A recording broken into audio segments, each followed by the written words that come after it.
Me acuerdo de la sensación de la vela caliente al soplarse y de cómo el humo se arrastra perezoso hacia el techo, como si intentara llevarse con él algo más que la llama. Era mi cumpleaños número 74. La casa olía a café recién hecho, a vainilla del pastel que había pedido con insistencia y a la ropa planchada que aún colgaba en los armarios porque nadie la doblaba desde hacía semanas. Pensé, por un segundo, que ese aire cálido significaría un día de ternura. No fue así. Antes de seguir, si estás viendo esto en YouTube, suscríbete al canal, deja un comentario desde donde me escuchas y qué te ha parecido la historia hasta ahora.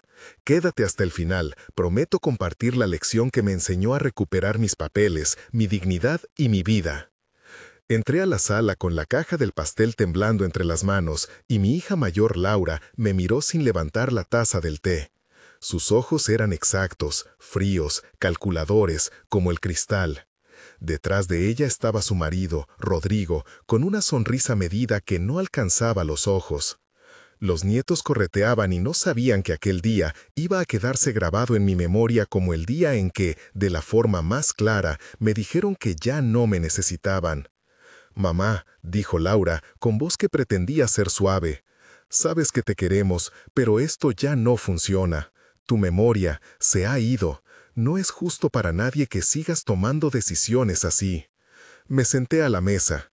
El mundo se volvió blanco, y el sonido de los cubiertos me pareció lejano, como si alguien hubiera bajado el volumen de todo lo que era importante. No había golpe físico, solo palabras que se encajaban como dagas. Le señalé la vela del pastel, 74 años, 80,000 recibos de mi vida, cientos de noches de frío cocinado junto a ellos, y me sentí, por primera vez en décadas, despojada. «¿Qué quieres decir con «no es justo?», pregunté, porque aún necesitaba que la situación nombrara su forma. «Hicimos una evaluación», continuó Laura, «hablamos con el médico que te visita. Es por tu bien. Vamos a gestionar para que alguien te cuide de verdad, y mientras tanto, hasta que todo se aclare, pagaremos tus cuentas». Fue un ofrecimiento en la práctica, pero un ultimátum en el fondo. Si yo no aceptaba, las cosas se complicarían. Me dieron un sobre con un papel que, según ellos, sería temporal, un poder de representación para gestionar mis asuntos. No entendía la letra menuda, confié. Esa noche supe que mis palabras, mis años de trabajo como maestra, mis ahorros, mis recibos, todo podía ser reinterpretado. Mi casa, aquella casa en la que había colgado guirnaldas para cumpleaños, podía quedar fuera de mi alcance. Me desperté al día siguiente con la sensación de una mano invisible estrangulando mi garganta.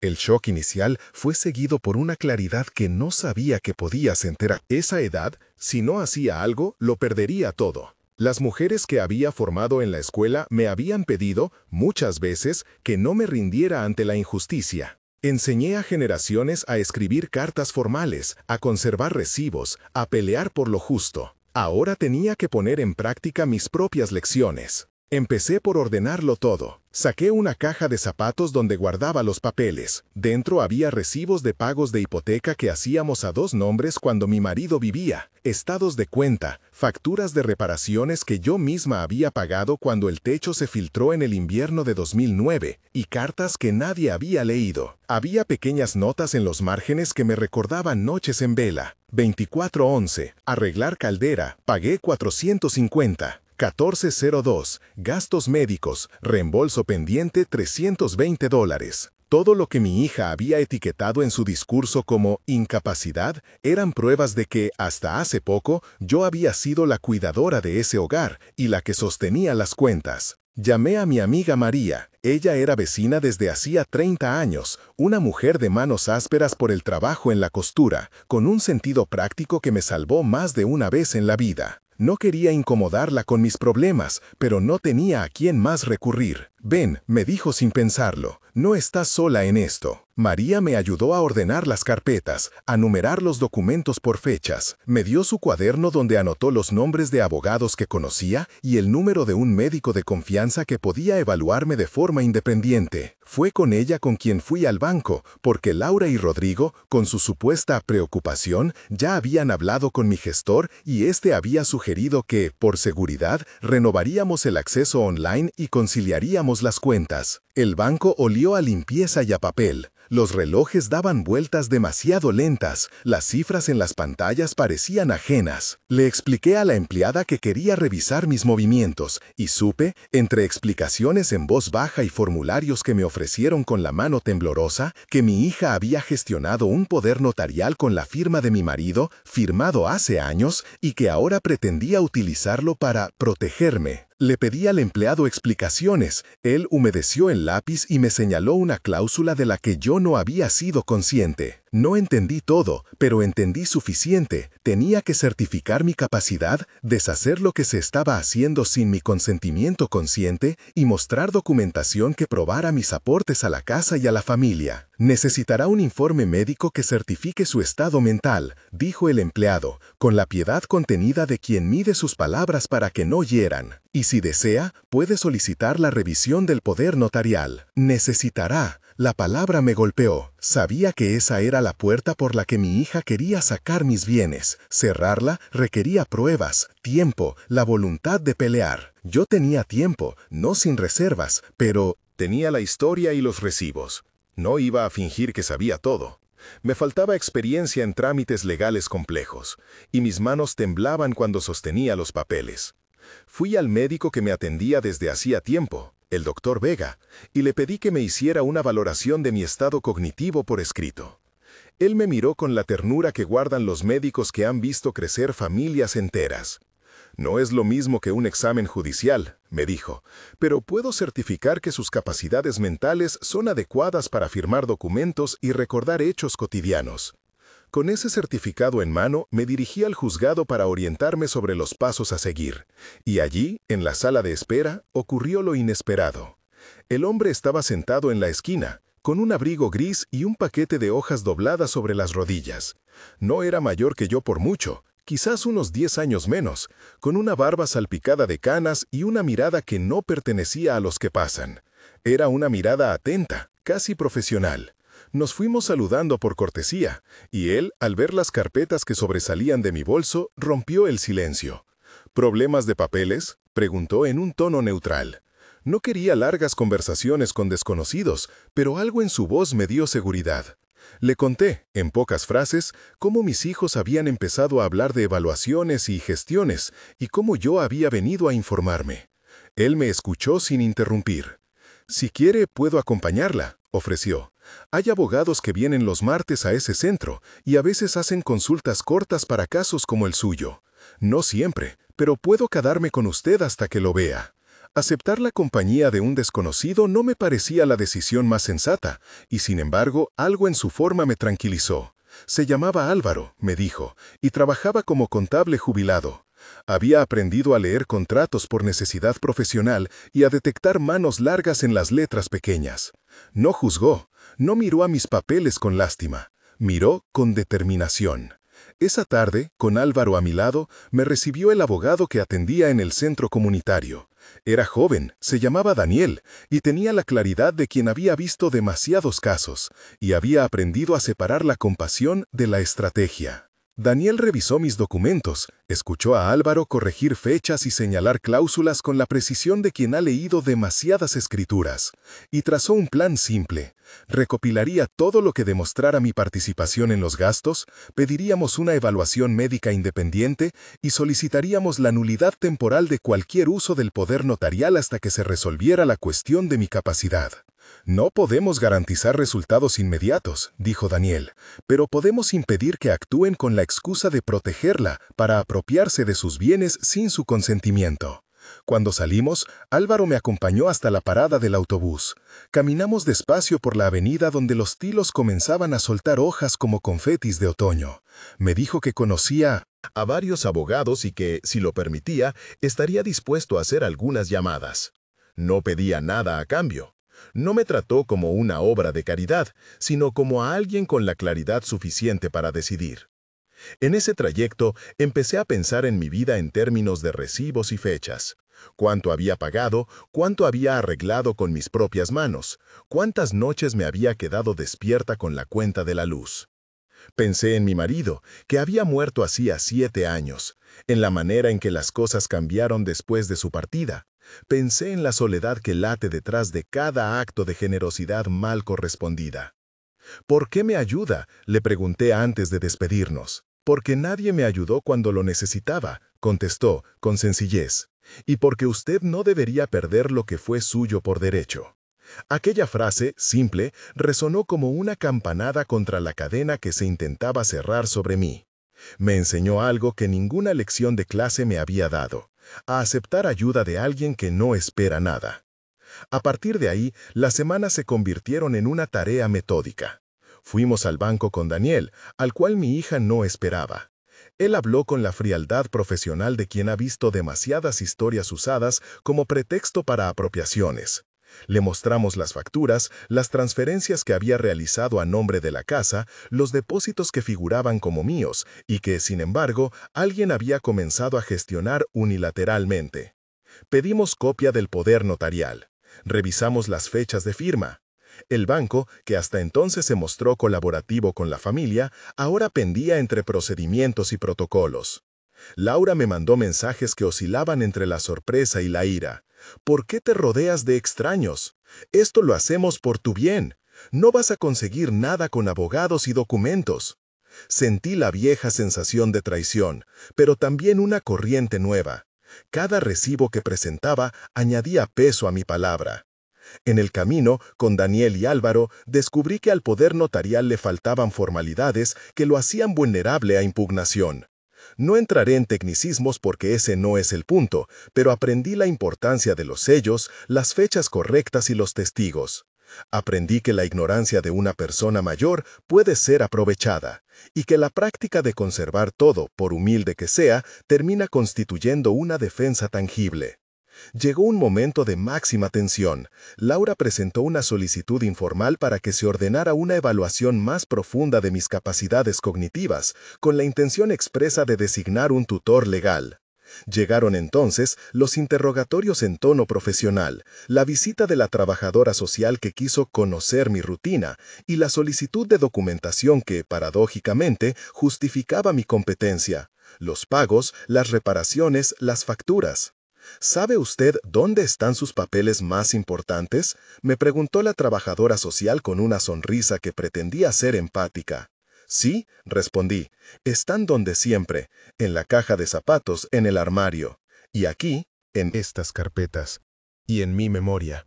La trabajadora tomó nota, sin saber que debajo de mi incomodidad latía la decisión firme de no dejar que mis hijos me invisibilizaran. Hubo noches en las que me senté frente al balcón y miré el cielo sin saber si habría un final favorable. Me acostumbré a marcar fechas: 3 semanas desde la demanda informal, 1 mes desde que Laura anunció la evaluación. Mi amigo contador, Álvaro, me visitaba y me contaba anécdotas de la oficina, y con paciencia convirtió en paso a paso la estrategia que Daniel había trazado. Me explicaba, con voz baja, qué documentos eran prioritarios: comprobantes de pago, testigos que pudieran atestiguar mis decisiones anteriores, correspondencia que mostrara mi participación en conversaciones económicas. Al principio me parecía un laberinto incomprensible, pero Álvaro repetía las cosas con calma, y las cosas empezaban a encajar. Cada pequeño informe médico, cada factura ordenada, fue un ladrillo en la construcción de mi defensa. No todo fue jurídico.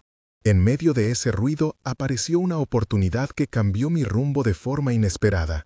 Estaba en la sala de espera de un consulado, a la espera de renovar un pasaporte que llevaba años sin usar. Había pensado que, si las cosas se ponían mal, salir del país sería una primera medida de protección. Mientras esperaba, vi una vista de mar a través de una ventana. El brillo del agua me recordó que existían horizontes fuera de esa casa asfixiante. Una chica detrás del mostrador me preguntó, con amabilidad, si necesitaba ayuda para tramitar algún documento. Hablamos del mar, del clima más benigno en la costa de la posibilidad de vivir en un sitio donde el aire fuese más ligero. No había plan, solo el germen de una idea que iba tomando forma: mudarme a un lugar que fuera mío por decisión, no por pertenencia impuesta por otros. En una de esas tardes, después de una reunión donde Daniel nos dio buenas noticias, el juez había aceptado suspender la ejecución de cualquier medida de tutela hasta nueva orden. Laura vino a la casa con rostro tenso y palabras tan afiladas como la primera vez. «No entiendes lo que tratamos de hacer», me dijo. «Es por tu seguridad. No sabes lo que haces con las finanzas». «Sé exactamente lo que hago», respondí, con una calma que sorprendió incluso a mí. «Pero si lo que ofreces es control, prefiero la libertad de equivocarme sola». Ese fue el punto de no retorno. No buscaba castigar, no deseaba una guerra interminable. Quería recuperar mi autonomía. Les pedí que devolvieran las llaves que, en algún momento, habían tomado como si fueran suyas. Les pedí que respetaran mi decisión de no aceptar un cuidado que no necesitaba. Fue entonces que Laura lanzó la carta más cruel: «Si te vas, no podremos visitarte con frecuencia». Me miró con la amenaza disfrazada de advertencia. No la amenacé con nada más allá de mi calma. Mientras todo esto ocurría, Álvaro siguió siendo mi sombra protectora. Él no era miembro de mi familia, ni tenía intereses ocultos. Era ese desconocido que en un principio me ofreció su presencia en la sala de espera. Me acompañó a firmar revocatorias, me explicó cómo pedir copias certificadas y hasta me enseñó a hacer una lista con prioridades para evitar que la maraña de papeles me desbordara. Hubo días en los que me sentía ridícula por depender de esa ayuda, pero aprendí que la dignidad no está en la soledad, ni en la resistencia pasiva. La dignidad está en aceptar compañía cuando nos fortalecemos con ella. 6 meses después de aquel pastel con la vela soplada, la tensión alcanzó su clímax. Nosotros, con la documentación reunida y con la evaluación médica independiente que confirmaba mi lucidez, pedimos la revisión del poder notarial.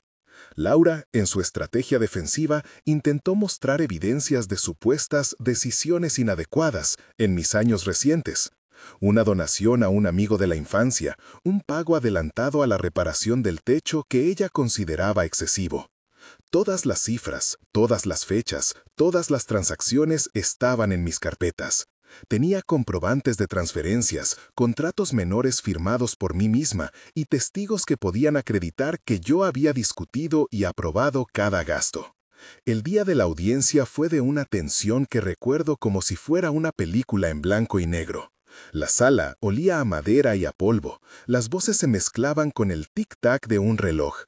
Laura habló con la tranquilidad de quien cree tener la razón. Yo me puse de pie cuando me llamaron. Miré al juez y exhibí con calma los papeles que demostraban que, aunque mis manos temblaran a veces por la edad, mi mente se movía con claridad. Pedí una cosa muy simple: que se respetara mi voluntad de manejar mis asuntos mientras fuera posible. No pedí castigos, no pedí que apartaran a mis hijos del todo, solo pedí que no me arrebataran lo que era mío sin mi consentimiento claro. La resolución fue parcial, pero decisiva. El tribunal ordenó una revisión exhaustiva y hasta entonces limitó cualquier intervención por parte de terceros en mis cuentas. Fue una victoria técnica y moral. Salí de la sala y en la puerta encontré a Álvaro esperando con 2 cafés. Me sonrió sin palabras, yo solté la respiración como si hubiera guardado aire durante meses y lo dejara salir de golpe. La noticia corrió por la casa de formas que no esperaba. Laura no habló conmigo durante semanas. Me llamaron por teléfono vómitos de reproches y amenazas veladas. Rodrigo se distanció. Los nietos, con la inocencia de su edad, siguieron llamando por teléfono para preguntarme si podía llevarles galletas. Yo contestaba con la cortesía que me enseñaron mis padres y con la firmeza que me dieron los años de escuela. Decidí que necesitaba un cambio, no solo en lo jurídico, sino en mi vida. La promesa que había hecho a mí misma esa tarde en el consulado se convirtió en un plan concreto. Mudarme a una ciudad costera donde el ruido de las olas fuera mi nuevo telón de fondo. Vender la casa no fue inmediato. Había asuntos hipotecarios que resolver, arreglos que hacer y, sobre todo, la decisión de qué llevaba conmigo. Empaqué en cajas lo esencial: libros, fotografías, las cartas de mis estudiantes que guardaban palabras de agradecimiento, y la caja de zapatos con los recibos que me habían salvado. La maleta que preparé no era solo para ropa, era para llevarme mi historia. El día de la despedida fue agridulce. Laura decidió no venir, tal vez quería que mi partida fuera vista como un abandono, una prueba más. Pero no vine a probar nada a nadie. Subí al tren con María y con dos amigas nuevas que había conocido en un taller para mayores que daba en la biblioteca. Una de ellas, Carmen, llevaba consigo unas recetas de cocina que me prometí aprender. La otra, Sofía, era una mujer que había empezado desde cero tras un divorcio y ahora dirigía un pequeño café en la Costanera. Las mujeres que me acompañaron eran faros que me mostraban que renacer era posible.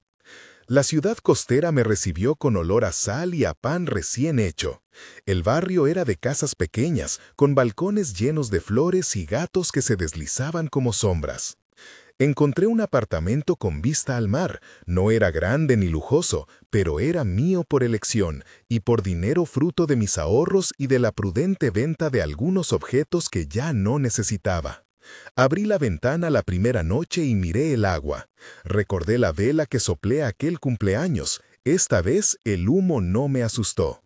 Me pareció en cambio una ceremonia íntima de despedida de lo que ya no servía en mi vida.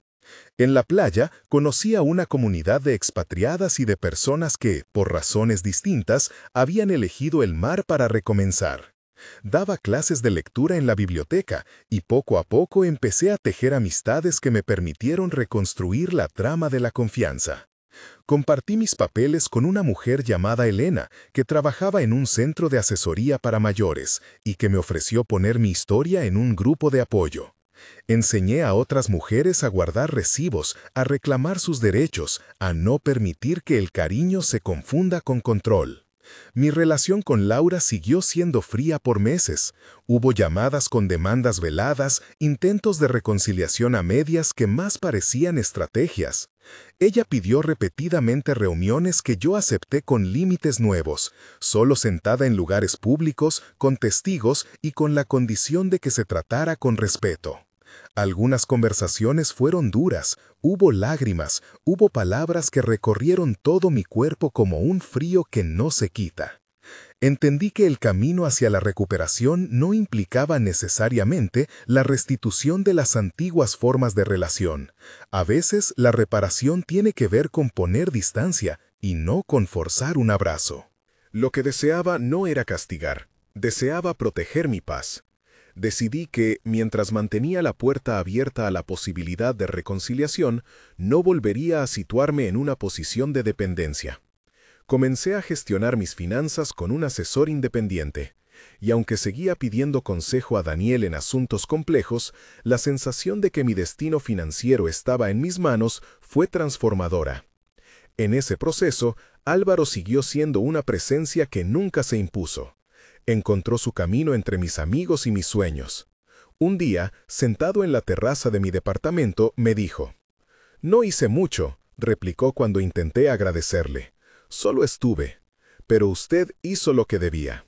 Su modestia me irritaba un poco, porque, de no haber sido por su ojo veterano que notó lo que otros no vieron y por su compañía en la sala de espera, quizá no habría encontrado la fortaleza para actuar tan rápido. Sin embargo, aprendí a aceptar el regalo sin convertirlo en peso de gratitud eterno. Lo que me dio me fortaleció y yo me sentí en deuda solo con una cosa: transmitir la lección. Hoy doy talleres para mujeres mayores. Enseño lo que aprendí, desde cómo conservar papeles hasta la importancia de mantener una red de apoyo. Me siento en el aula como solía hacerlo con mis alumnos. Me mueve la convicción de que el conocimiento salva. No me gusta aparecer en titulares, prefiero los pequeños triunfos. Una mujer que recupera su cuenta, otra que logra que su hijo devuelva una llave que retenía sin permiso, una que decide mudarse a vivir cerca de una amiga en lugar de depender de la benevolencia incierta de familiares. No todos los casos tienen finales felices, pero muchos ganan, poco a poco, la capacidad de decidir. Nunca olvidaré la primera tarde en que, después de un taller, una señora llamada Rosa me abrazó y dijo: Si no fuera por usted, me hubiera rendido. Ese abrazo fue más salvador que cualquier victoria judicial. Me enseñó que mi rol había cambiado. Ya no era solo la que necesitaba consuelo, ahora era la que ofrecía herramientas. Y eso me devolvía algo que temía haber perdido para siempre: utilidad y propósito. Con el tiempo, Laura y yo volvimos a hablar con cierta regularidad. No todo volvió a ser como antes. Ella pidió perdón en un momento, tímidamente, y yo acepté en la medida en que su arrepentimiento no implicara que yo volviera a ceder territorios que me pertenecían. Ponemos límites. Visitamos la playa juntas alguna vez por voluntad propia. Los nietos se adaptaron a vernos con menos dramatismo y más normalidad. ¿Qué papel jugó el desconocido en todo esto? Porque el título de esta historia no sería creíble sin ese elemento. Álvaro fue el catalizador que encendió la posibilidad de defensa. Si no hubiera sido su mirada en la sala de espera, tal vez me habría quedado paralizada. Si no hubiera sido su voz que me ofreció compañía, tal vez el proceso se habría demorado tanto. Que los daños hubieran sido irreversibles. No es que él me salvara de un rescate cinematográfico. Me salvó proporcionándome la llave práctica para abrir el cajón donde guardaba mis pruebas, para encontrar el abogado que me llevó el caso, y para sostenerme cuando yo no tenía fuerzas para conducir mis pasos sola. A menudo me preguntan si lo perdono. Mi respuesta es que el perdón, en mi caso, es una decisión práctica. No puedo obligar a nadie a ser mejor, solo puedo decidir qué permito y qué no. Mi libertad actual, mi apartamento con vista al mar, mis talleres, mi red de amistades, mis cajas ordenadas de recibos, fue ganada con paciencia y con la ayuda de manos que no necesitaban nada a cambio. Eso me permitió reencontrar la dignidad que creía perdida. Hay días en los que me sorprendo riendo sola en el balcón, con el viento trayendo sal y recuerdos. Esos momentos son pequeños incendios de alegría que reavivan en mí la certeza de que no somos únicamente aquello que otros dicen de nosotros. Somos la memoria de nuestras decisiones, la colección de pruebas de que existimos y que hemos actuado. Soy, ahora, esa mujer que enseña a otras a no callar cuando sienten que las están empujando al borde. Si algo quiero que quede claro es esto: el abandono duele, pero no define. La ayuda puede venir de donde menos se espera.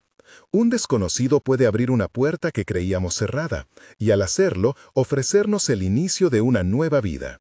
No se trata de depender eternamente de otros, se trata de aceptar manos que nos orientan para que volvamos a sostener las nuestras. Hoy, mientras termino este relato, tengo la mesa llena de papeles ordenados, una taza de té que huele a bergamota y la brisa del mar que se cuela por la ventana. No temo la soledad como antes. Tengo planes para el siguiente taller, para aprender a navegar por internet sin depender de nadie, y para hacer un viaje corto con María por la costa. Y si algún día mis hijos quieren reinar en mi vida con condiciones, recordaré que la última palabra la tengo yo, mi decisión de vivir con respeto y con límites. A usted que me escucha o lee, si alguna vez siente que su voz se apaga bajo el peso de decisiones ajenas, recuerde: conservar sus papeles, guardar sus recibos, pedir una evaluación si es necesario y buscar compañía honesta son actos de coraje. No espere a que un desconocido se siente junto a usted en la sala de espera. Haga que la ayuda llegue. Pero si viene, y si su mirada le ofrece confianza, acepte esa mano. La vida muchas veces se reconstituye en los lugares más pequeños. Una caja de zapatos, una llamada telefónica, una frase dicha por alguien que no nos pide nada a cambio. Yo soplé esa vela con un poco más de conocimiento del mundo. No era la misma mujer que la sopló sin darse. Cuenta años atrás. Ahora, mis deseos son más simples y más fieles. Paz, trabajo que valga la pena, amigos reales y la libertad de decidir sobre mi propia vida. Y, cuando pienso en la persona que me ayudó cuando más lo necesitaba, no la llamo héroe ni la exalto en exceso. La llamo por su nombre y le agradezco en silencio. Él me salvó en la medida en que me enseñó a salvarme. La historia no se terminó con un gran gesto final. La vida no es así. Fue una sucesión de pequeñas victorias, de papeles ordenados, de asesorías, de conversaciones difíciles y de nuevas rutinas frente al mar. Lo que sí cambió fue mi interior. Aprendí a poner límites, a pedir ayuda, a organizar mis pruebas y a no confundir cariño con derecho. Algunos perdones llegaron, otros no. Algunas puertas se cerraron definitivamente, y descubrí que eso también es liberador. Si te quedaste hasta aquí, gracias por escuchar mi voz. Si esta historia resonó contigo, considera suscribirte, dejar un comentario sobre tu experiencia y compartir este video con alguien a quien creas que podría ayudar. En los enlaces encontrarás recursos y grupos de apoyo que me ayudaron y que tal vez te sirvan a ti. La próxima vez te contaré cómo organizo mis talleres y cómo, paso a paso, aprendimos a protegernos unas a otras. Abrí la libreta donde guardo los esquemas y las listas, esa que ya huele a té y a muchas tardes de trabajo. En la primera hoja están las preguntas que siempre hago antes de armar un taller. ¿Qué necesitan ellas hoy? ¿Qué puedo ofrecer que sea práctico y sencillo? ¿Cómo asegurar que nadie salga más vulnerable de lo que entró? Esas preguntas me obligan a pensar en la seguridad tanto física como emocional. Señalizar la entrada para que nadie quede expuesto, elegir una sala donde las sillas formen círculo y no filas, explicar al grupo desde el principio que lo que se diga queda allí, recordarles que no voy a presionar a nadie para que comparta si no quiere. El día del taller siempre llega con nervios. Pongo música baja, cosas que no distraigan pero que ayuden a respirar. En la mesa coloco carpetas vacías, etiquetas, sobres para documentos, bolígrafos fluorescentes, una caja donde cada participante puede dejar una carta si prefiere no leerla en voz alta.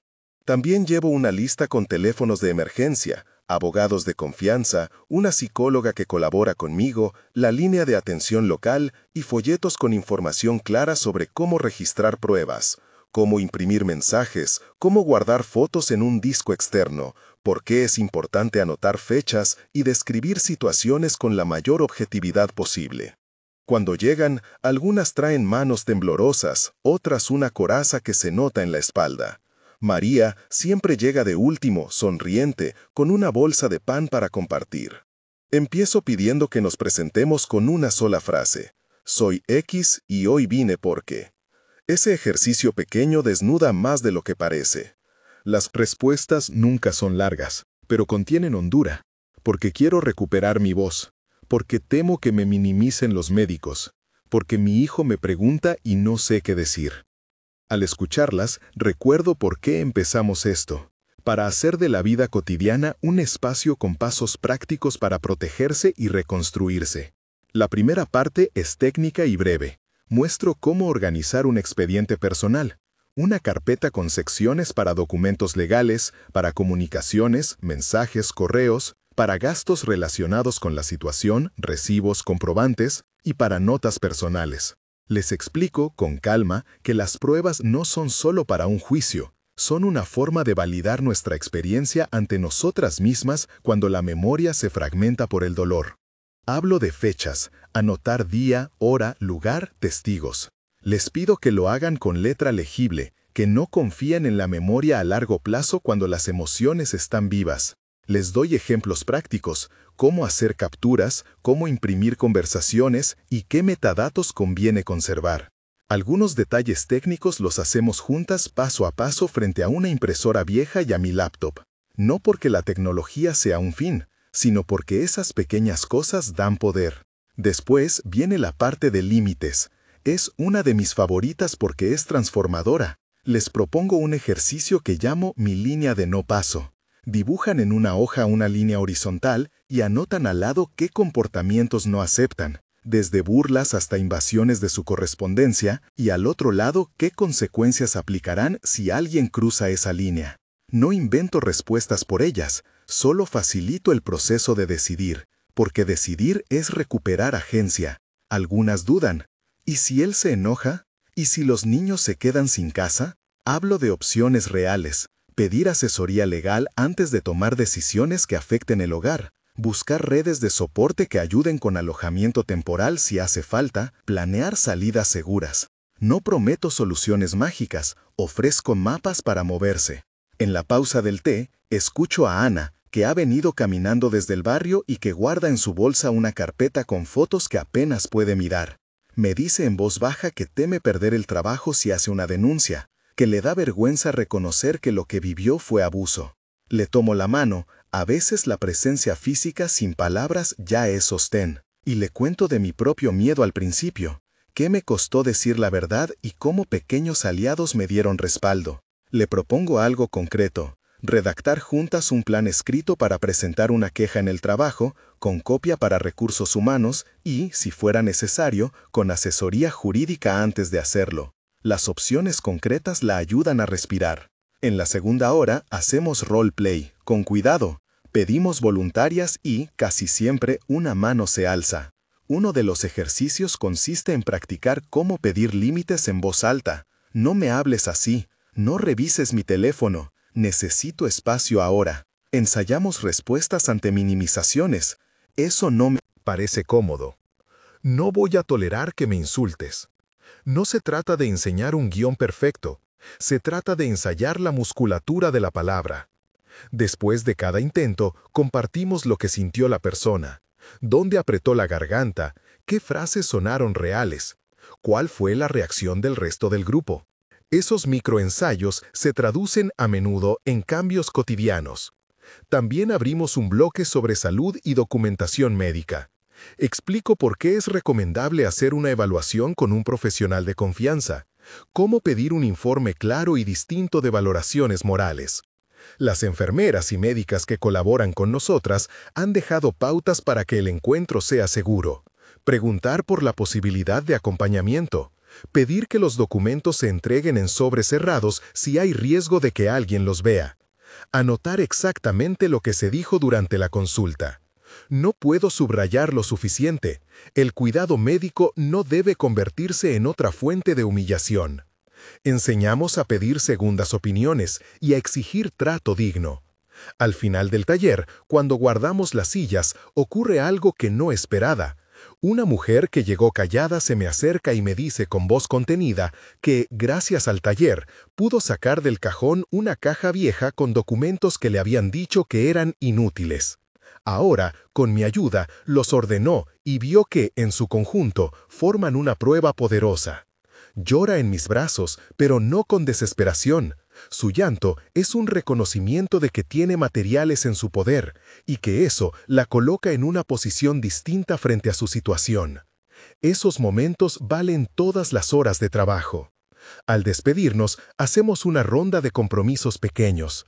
Llamar a una abogada, pegar en la puerta del refrigerador la lista de teléfonos de emergencia, imprimir conversaciones, reservar una consulta médica.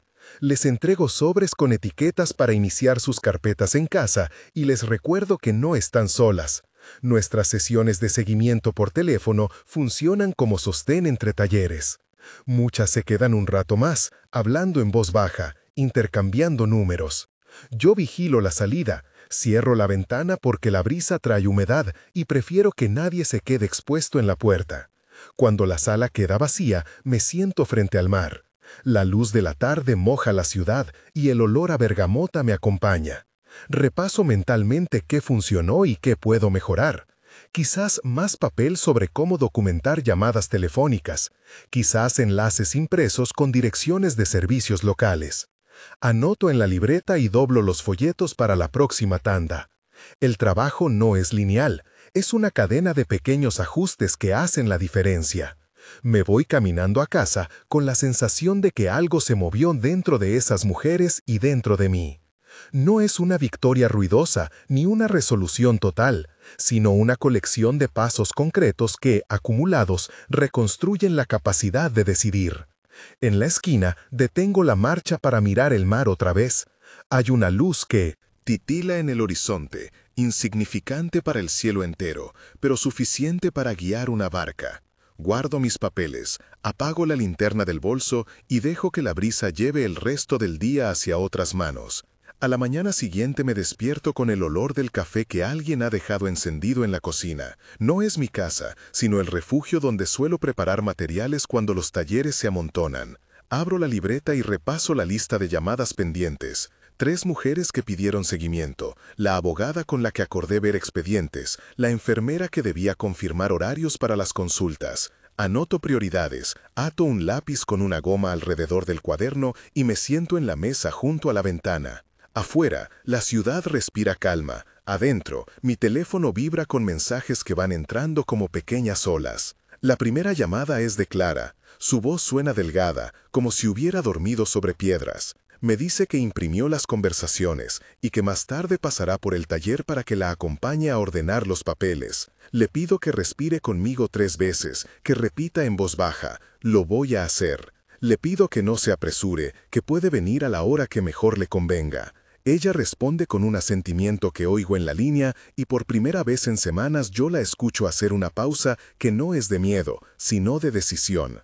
La segunda llamada me toma por sorpresa. Es la mujer que, la tarde anterior, encontró la caja con los documentos. Se llama Rosa. Está temblando de una manera distinta a llorar. Su voz se quiebra entre risas contenidas y frases cortas. Me cuenta que, después del taller, fue a su trabajo y sacó copia de unos papeles que un superior siempre le pedía guardar en secreto, y que ahora, con esos papeles, entiende que no está sola. Quiere presentar la queja formal, pero teme la reacción de sus compañeros. Le ofrezco 2 cosas concretas: acompañarla a la oficina de recursos humanos y, si lo necesitamos, llamar a la abogada para que la reciba inmediatamente. No voy a ir sola, le digo, y eso la calma. Preparo los sobres que entregué la tarde anterior. Los lleno de hojas en blanco, listas de contactos, formatos de relato breve para la denuncia, espacios para anotar fechas y nombres. Los sello con la etiqueta del taller y los apilo junto a folletos sobre derechos laborales y atención médica. En la mesa quedan también las instrucciones que nos dejó la enfermera: cómo pedir un informe médico sin que se convierta en un juicio moral, cómo solicitar copia de la historia clínica, cómo exigir que el relato quede registrado tal como la víctima lo expone, sin interpretaciones. Cerca de las 10 de la mañana tengo la reunión con la abogada. Hemos desarrollado una relación de trabajo que va más allá de lo técnico. Ella comprende la política de cuidado que intentamos sostener. Nos encontramos en su oficina, un espacio sobrio, libros de derecho y una planta que resiste en la esquina. Le llevo la fotocopia de la caja de Rosa, ordenada por fechas. La abogada rebusca entre las hojas y, mientras lo hace, me pide que le cuente con calma la secuencia, qué se dijo, qué no, quién pudo haberlo visto, si hay testigos. Le explico lo que trabajamos en el taller, cómo pedir pruebas digitales, cómo preservar mensajes, cómo solicitar que los documentos de salud no lleguen a manos del agresor. Ella asiente y subraya: lo más sólido aquí es la documentación. Vamos a confeccionar una queja bien nutrida. Pero también habrá que pensar en protección, cambio de turno, orden de restricción si hace falta. Suena a medida práctica. Al mismo tiempo, siento que es otra batalla administrativa que debemos ganar. Mientras organizamos fechas, recibo un mensaje de una de las voluntarias que coordina el grupo de escucha telefónica. Dice que anoche atendió a una mujer cuya pareja reaccionó de forma violenta cuando supo que ella estaba reuniéndose con nosotras. Fue un episodio corto pero suficiente para encenderse en mí la alarma. Llamo inmediatamente a la voluntaria para tomar detalles, ubicación aproximada, nombres, si hubo amenazas. Le pido que mantenga contacto estrecho con la mujer afectada y que le recuerde el plan de seguridad, notificar a una persona de confianza, tener un bolso con documentos y números de emergencia listos, no enfrentarse sin acompañamiento. La voluntaria me dice que ya lo hizo y que la mujer aceptó que una de nosotras la acompañe al centro de salud si fuese necesario. Le agradezco y le pido que prepare una nota breve para que la abogada la examine. También le pido que, si la situación escala, avisemos a la policía. No me gusta la palabra policía como única solución, pero tengo claro que hay momentos en que la presencia del Estado es un recurso necesario para proteger cuerpos vulnerables. Al mediodía, recibo la visita de una de las enfermeras que nos apoya. Trae, además de su contagiosa calma, una carpeta con recursos, direcciones de médicos que reciben a víctimas sin prejuicio, protocolos de atención sexual y reproductiva, un listado de psicólogas que ofrecen tarifas solidarias. Conversamos sobre cómo hacer que esas redes funcionen en coordinación. Le propongo un sistema de derivación, una llamada directa a través de nuestra línea, una clave para identificar urgencias y, si una mujer lo desea, un acompañamiento presencial hasta la consulta. Ella toma notas, marca con un resaltador y me dice que es fundamental que la persona que acompaña sea entrenada, que sepa contener y, sobre todo, que no sea inquisidora. Escuchar es hacer algo radical, me dice, y lo anoto en la libreta como si fuera una consigna. Por la tarde volvemos a la sala del taller. Hoy es día de gabinete para organizar los expedientes. Llega Rosa con la caja, apoyada en su brazo como si fuera un cofre pesado y precioso. Su mano tiembla cuando me la entrega. Abrimos las hojas juntas sobre la mesa. Recibos, notas, un correo interno que antes había pasado desapercibido. La revisamos como se revisa un mapa. Aquí una fecha clave, allá un nombre que se repite. Le explico cómo clasificar por orden cronológico y cómo fotocopiar todo, porque las originales deben permanecer seguras en su poder. Ella sonríe y me dice, «Nunca pensé que esto sería tan importante». No respondo nada, porque a veces la palabra en el momento justo es un acto de fe. Mientras trabajamos, surge un obstáculo imprevisto. Una de las empresas donde varias de estas mujeres trabajan responde a la queja con minimizaciones y una invitación a mediación interna. La abogada se frunce. Ese tipo de respuesta es frecuente cuando la institución quiere cerrar rápido para no exponerse. Convoco a una reunión con representantes sindicales y con otras trabajadoras que han pasado por procesos de denuncia. Discutimos una táctica conjunta. Documentar la negativa a tomar medidas, exigir plazos por escrito, solicitar sanciones disciplinarias cuando corresponda. El acuerdo es también político. Cuando una empresa protege a su empleado abusador, está enviando un mensaje al resto del personal.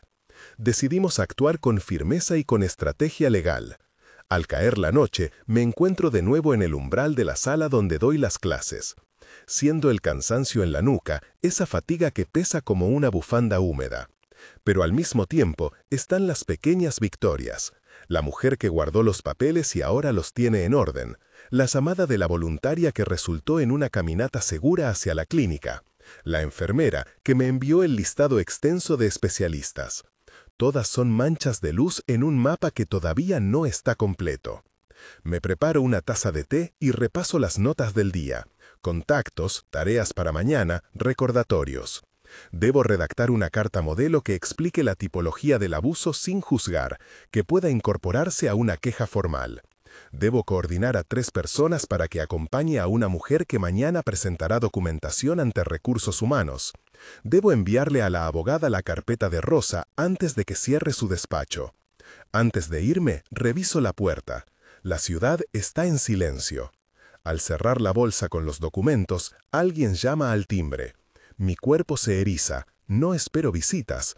Abro la puerta y allí está una mujer joven, con el pelo húmedo de lluvia, sosteniendo una bolsa de plástico donde se asoman sobres y hojas dobladas. Sus ojos me atraviesan sin pedir permiso. No dice nada al principio. Deja la bolsa en el umbral y apoya ambas manos en la baranda como quien busca equilibrio.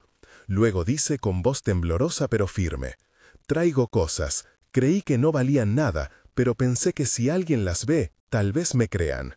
La invito a entrar y sin más le ofrezco una silla. La sala vuelve a llenarse de papeles, de respiraciones, de decisiones pequeñas que, acumuladas, empiezan a formar un tejido que protege. Me siento frente A ella, agarro su mano y pienso en la luz diminuta que vi la otra noche en el horizonte. Todavía pequeña, pero suficiente para guiar una barca.